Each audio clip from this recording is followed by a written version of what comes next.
vuelvo para atrás, a las consideraciones preliminares, la cuestión del impacto ambiental, las normas vigentes, el estudio de impacto ambiental y ahora vamos a ver el plan de gerenciamiento ambiental. Esto no es un curso muy intensivo, es más que nada un vademecum. Ustedes conocen la expresión vademecum, es donde los médicos tienen todos los elementos, todos los medicamentos que se fabrican, su composición, su cantidad, su gramaje, para qué sirven. Esta es un poco la idea de esta reunión. Quizás el año que viene se llame Vademecum Ambiental, donde vamos a hablar de los 4 o 5 temas fundamentales y estamos hablando, y uno de los temas fundamentales es el plan de gerenciamiento ambiental, porque básicamente todo es una cuestión de comunicación. ¿M? Este gráfico donde están las energías y los datos de una computadora, en realidad pasan lo mismo en la ejecución de una obra y pasan lo mismo en la necesidad de reflexionar sobre la cuestión. Ahora bien, ¿qué es un plan de gestión ambiental? Un plan de gerenciamiento o gestión ambiental es un instrumento compuesto por varios elementos, 5 en específico: los programas y subprogramas de acción, los roles y las responsabilidades, la capacitación necesaria para el conocimiento del plan, el monitoreo y el control y el plan de acción frente a contingencias que puedan producirse. Por ejemplo, vieron que me gusta un poco el estudio de casos, por ejemplo, el caso de un derrame de hormigón que puede tapar una alcantarilla. ¿Mm? Típico problema en la ejecución de una obra. Entonces, uno construye una ficha.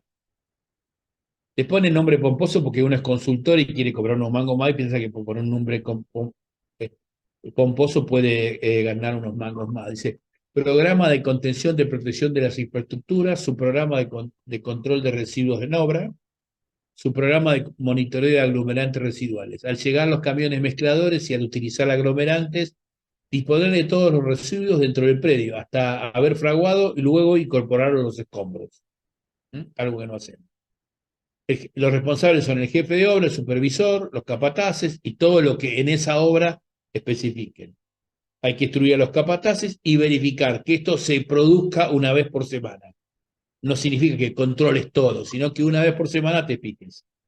Ahora bien, verificar semanalmente las alcantarillas y el cargo de panel de control, porque esta es una obra que tenía panel de control. ¿Qué pasa si se produce el derrame igual? Sería el plan de contingencia. ¿Está?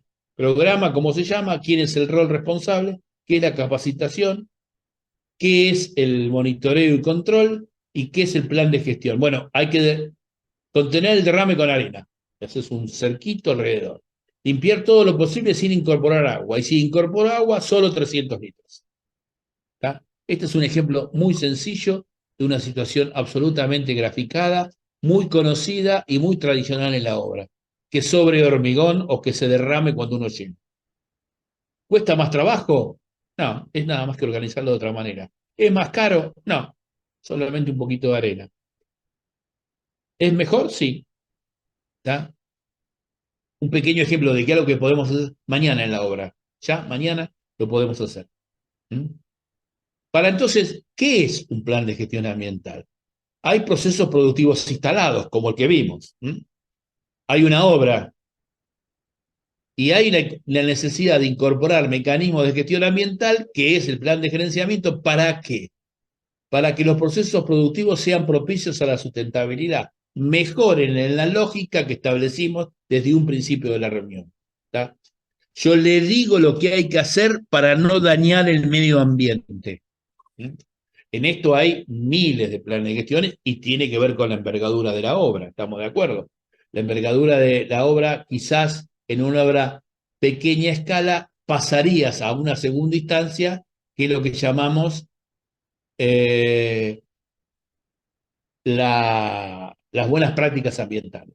Ahí preguntan, Hernán, si activaste la grabación.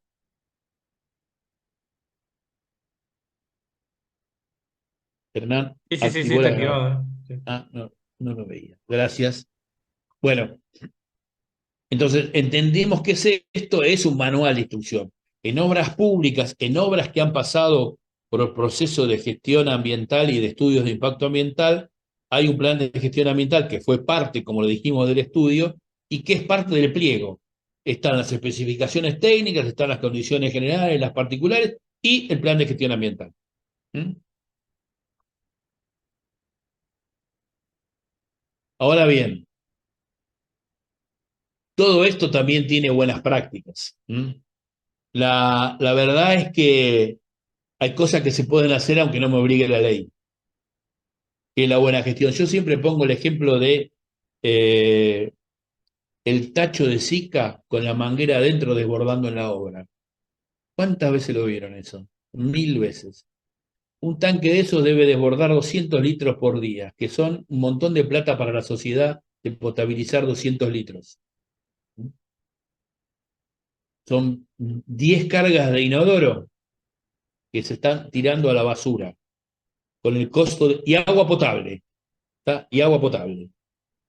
O mojar los ladrillos. Vieron que no los mojan, los ahogan. Mojar los ladrillos tiene como objetivo que el ladrillo no tome el agua de la mezcla y no permita su fragüe como corresponde. Eso lo sabrán los profesionales. Pero nosotros no la mojamos, los ahogamos. ¿Tá? Horas y horas. Hay que mojarlo nada. Todas esas cosas las puedo hacer mañana. Por ejemplo, al tanque con la manguera le puedo poner una canilla. Fíjense, una Prismatic, que vale lo mismo que 2 días de, de agua potable para la sociedad. Está bien, esa canilla la tengo que poner yo, pero bueno, esto significa el compromiso que tenemos que establecer, porque si no, el medio ambiente es el del otro, no el tuyo. ¿Mm? Si vos no cambiás los hábitos en tu casa y no cambiás los hábitos en la obra, mágicamente las cosas no van a modificarse. Se van a modificar si todos hacemos un paso. Está siempre el chiste del colibrí que en la selva, en el bosque, eh, hay un gran incendio y los animales se retiran y ven que el colibrí va y viene tirando agua con su piquito, una cantidad de agua pequeña. Y el oso o el águila le dicen, pero si no sirve de nada, no, pero yo estoy haciendo la parte que puedo hacer. ¿Tá? Es lo mismo, la canillita, la limpieza, el cerco de agua, etcétera, etcétera. Muchas de las cosas no cuestan nada, cuestan 500 pesos o 1500 pesos o 2000 y una canilla. Y explicar a la gente que no lo haga. Porque como yo les dije, nada se va a resolver sin comunicación, tampoco en esto.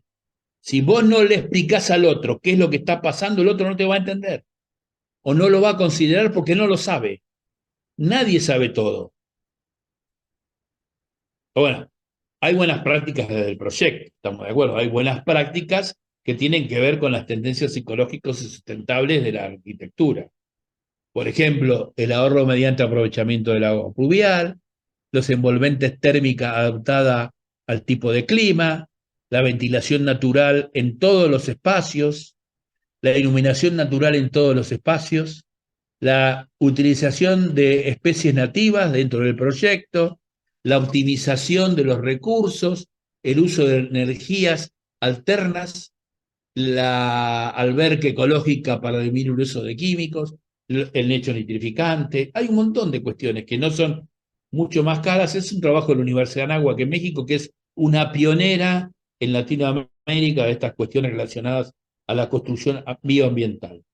Esto es una primer listado. Nosotros fuimos a una charla en Tucumán, creo que estaba Hernán, y había una presentación de la Universidad de Tucumán, un grupo de arquitectas del grupo de análisis ambiental de la universidad que habían estudiado las escuelas en Tucumán y habían notado que muchas no respetaban la orientación. Entonces empezaron a hacer modificaciones para que las aulas dieran a la orientación que correspondía, cambiando ventana de lugar, y lograron con esas intervenciones ahorrar el 20% de la energía que consumían las escuelas. Había escuelas que en Tucumán funcionaban con luz todo el día, porque alguien no se había aplicado en eso. ¿Mm? O también está eh, la arquitectura bioambiental, que trabaja sobre conceptos de diseño. Por ejemplo, el viejo alero calculado con el azimut y con la altura del sol, que trabaja en verano y en invierno. ¿Se acuerdan eso? Lo que estudiamos en la facultad, sombras y asolamiento. Bueno, estos aleros lo que hacen es acompañar esos comportamientos. O nuevas técnicas que tienen que ver con la calefacción. Está claro por lo que vimos en el gráfico que perdón, una de las principales causas de, mm, perdón, una de las principales causas de consumo de energía es la vivienda, o mejor dicho, la vivienda consume mucha energía. Entonces, otro de los aspectos es el manejo del consumo de la energía, ¿tá? Son 3 o 4 cuestiones que los proyectos, hay que admitirlo, cada vez lo toman en cuenta, que también es difícil en una casa entre medianeras hacerlo, pero tampoco es imposible, tampoco es imposible.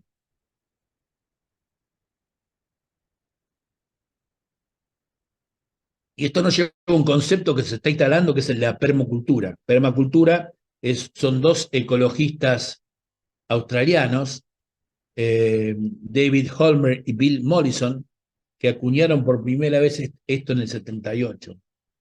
Que para Morrison la permacultura es la filosofía de trabajar con y no en contra de la naturaleza, luego de una observación prolongada y reflexiva. No es nada difícil. Yo siempre digo, en la Facultad de Arquitectura, para los que son arquitectos, que veo que son muchos, en diseño 4 y 5 nos hacen hacer un estadio de fútbol de 45.000 personas con una estación de subte abajo y 2 centros comerciales. Y nosotros lo hacemos. Y más o menos sale. ¿Cómo no vamos a poder organizar un proceso productivo mucho menor o una casita de 150 metros? ¿Tá? Entonces, lo que tenés que hacer es observar, pensar, consultar. No va a salir solo. Nadie está hablando de menos trabajo, estamos hablando de más trabajo. El mismo trabajo que las empresas del Grupo Construya están haciendo ahora para mejorar su proceso productivo, para disminuir su huella de carbono. ¿Tá? Entonces, si todos vamos haciendo esto, obviamente que lo que incluye FBI Ferro será mucho mayor de lo que yo hago, pero lo está haciendo, yo también puedo hacer algo. En ese sentido, el uso de materiales racionales de buena duración y durabilidad ayudan al proceso. ¿Mm? O por ejemplo, en una refacción tratar de conservar la mayor cantidad de elementos para evitar desperdicios de materiales. ¿Mm? Hay un grupo argentino que se llama Grupo Mitre, que hace demoliciones, alguno de ustedes lo conoce, que ha logrado eh, óptimos resultados en la reutilización del hormigón de sus demoliciones, con máquinas y mecanismos de disminución que son luego incorporados a nuevas masas de hormigón. Fíjense. Por su parte, Holberg dice que el término lo define como aquellos paisajes conscientemente diseñados que simulan o imitan los patrones y las relaciones observadas en los ecosistemas naturales. La buena orientación, la utilización de materiales y todas esas cuestiones. Este concepto de permacultura es un concepto que me gusta mucho porque es un concepto muy accesible y que, por ejemplo, en la pampa húmeda o en las construcciones autóctonas de la República Argentina, se visualiza muy rápidamente. Nos la pasamos llenándonos la boca con estas cuestiones y estos ejemplos, y después en nuestras casas utilizamos materiales tradicionales en formas indebidas. Ahora bien, todo esto, como yo le dije, son buenas prácticas en el proyecto, pero también hay buenas prácticas en la obra. ¿Mm? Hay que hacer las cosas bien porque está bien, usando un juego de palabras. Y sacando fotos, yo veo estos escombros, veo el manejo, fíjense, el manejo de los combustibles antes de la aplicación de un plan de gerenciamiento ambiental y después de la aplicación de un plan de gerenciamiento ambiental, que es un proyecto que yo dirigí. Es el Ministerio de Ciencia y Tecnología, ahí en la calle Godoy Cruz y Paraguay. Hay un proceso que se implementó y se mejoró esto. O el proceso de el manejo de los residuos, o la señalización, también es un impacto ambiental. O el manejo y la limpieza en la obra. Para eso hay mucho escrito. Siempre nosotros ponemos, por ejemplo, para que ustedes vean y controlen, por ejemplo, la Municipalidad de Rosario, en un ejemplo que trabajamos, la Comisión Interrepresionaria Municipal de Protección al Ambiente de Rosario creó buenas prácticas ambientales en la construcción.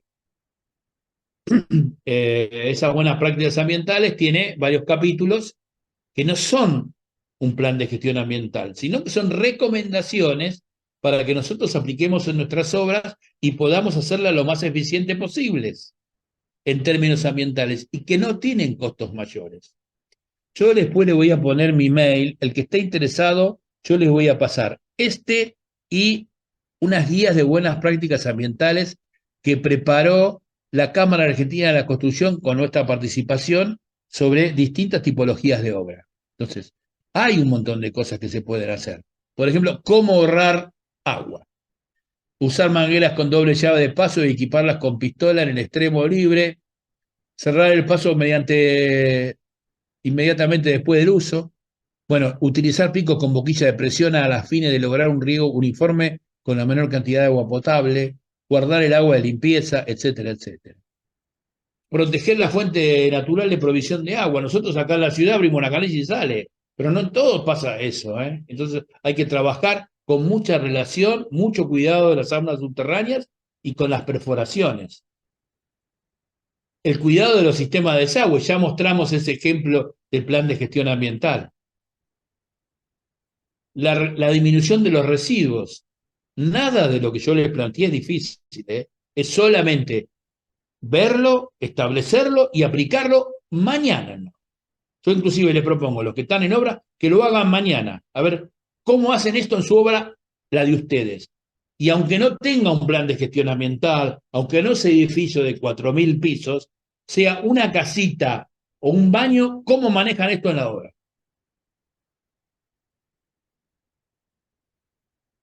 Reducción del consumo de recursos, el pastón, no hacer de más, cuidarlo, guardarlo, limpiar las máquinas, la emisiones del aire, limpiar la máquina. Sí, pero tanto total la limpio mañana. No, no limpiar la máquina significa que aumento la erosión de los mecanismos, impido el buen rodamiento de los mismos y consumo más energía.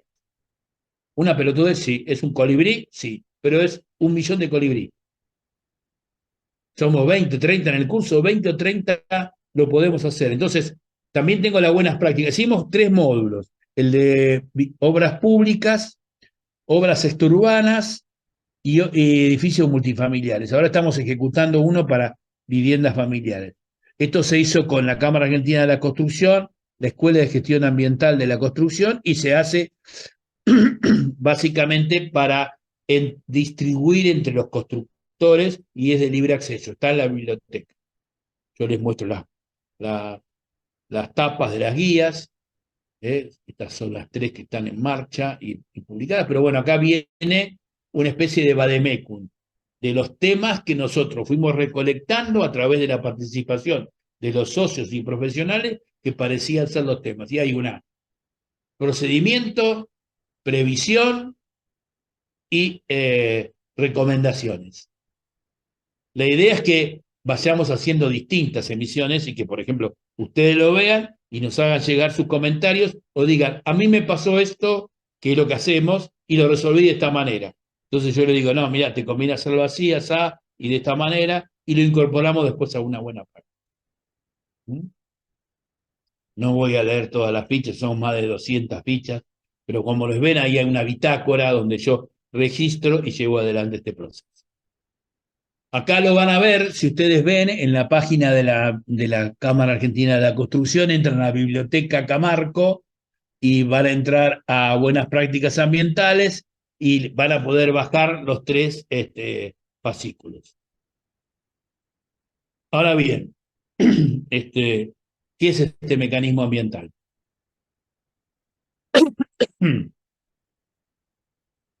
El mecanismo ambiental es la implementación de la política ambiental en la resolución de un proyecto arquitectónico. ¿Tá? Yo tengo una necesidad, la pastilla roja, un edificio que se soluciona a través de un proyecto. ¿Tá? De la necesidad al edificio, la solución es el proyecto. Ahora bien, hasta que yo llego al proyecto hay 2 etapas.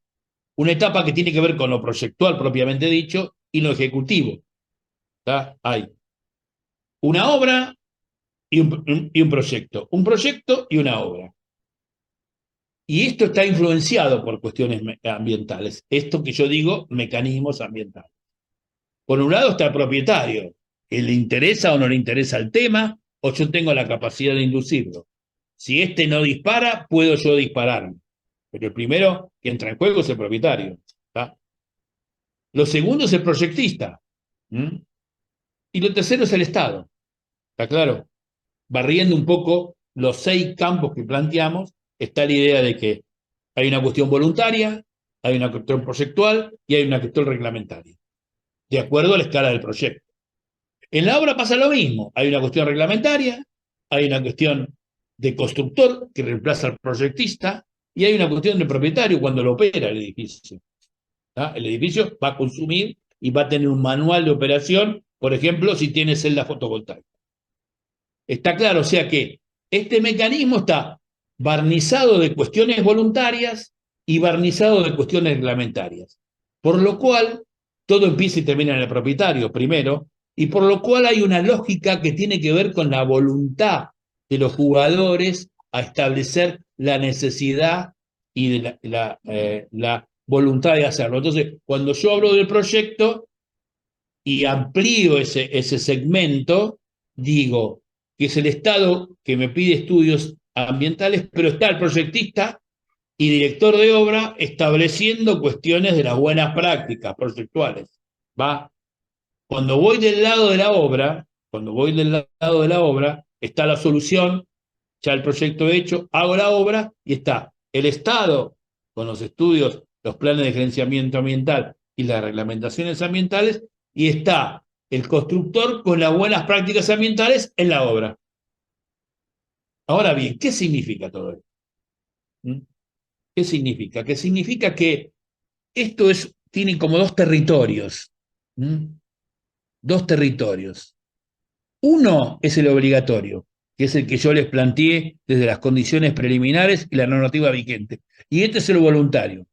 El obligatorio es en algunos casos y el voluntario siempre. ¿Tá? Siempre nosotros tenemos que poder hacer algo para el medio ambiente en esa lógica. Siempre podemos hacer algo, siempre se puede hacer algo y siempre se puede mejorar.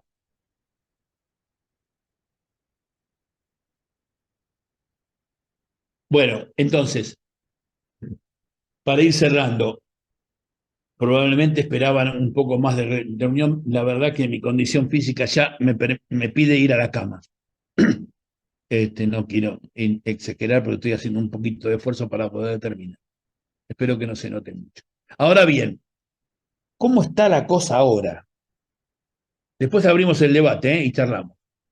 Están como yo le dije, hay como 4 grandes familias: los estudios de impacto ambiental, los planes de gestión ambiental, las buenas prácticas proyectuales y las buenas prácticas ambientales en obra. ¿Tá? ¿Qué pasa hoy por eso? Las buenas prácticas proyectuales se registran entre un 8 o 10% de los proyectos. Un 8 o 10% de los proyectos son, desde el punto de vista denominados bioambientales o sostenibles. Los estudios de impacto ambiental solo se hacen cuando son obligatorios. Nadie hace un estudio de impacto ambiental voluntariamente. El plan de gestión ambiental que surge del estudio de impacto y que es obligatorio, solo es cumplido en las obras entre un 35 y un 40%. ¿Por qué? Porque el director no sabe cómo controlarlo, el jefe de obra no sabe cómo hacerlo, y es nada más que un bibliorato que está puesto en la obra. Y las buenas prácticas ambientales que son involuntarias, hasta ahora hemos registrado un 8% de cumplimiento. Esto está hecho, chicos y chiques y chicas, en un escenario de 200 obras que analizamos en los distintos cursos. ¿Tá? Como yo les preguntaba en un curso que doy, ¿quiénes participan de procesos ambientales? En 50 alumnos, solo el 10%. Quiero decir que hay mucho para hacer. Que no es una cuestión del Estado, que no es una cuestión de los empresarios, sino de todos los actores que llevan a esta reflexión. Estos números de este gráfico son terminantes. Indican claramente que podíamos mejorar de un 10 a un 20, a un 25% a la llegada de la Agenda 21, darle bola a los planes de gestión ambiental y si no, consultar a alguien que nos ayude, que nos pueda ayudar a completar esto, e intentar implementar buenas prácticas ambientales con estas pequeñas guías que nosotros hemos presentado hoy en la reunión. Ahora bien, como verán, esto es una responsabilidad profesional y tiene que ver con alguna lógica de postura y de responsabilidad social. Ahora, vamos a concluyendo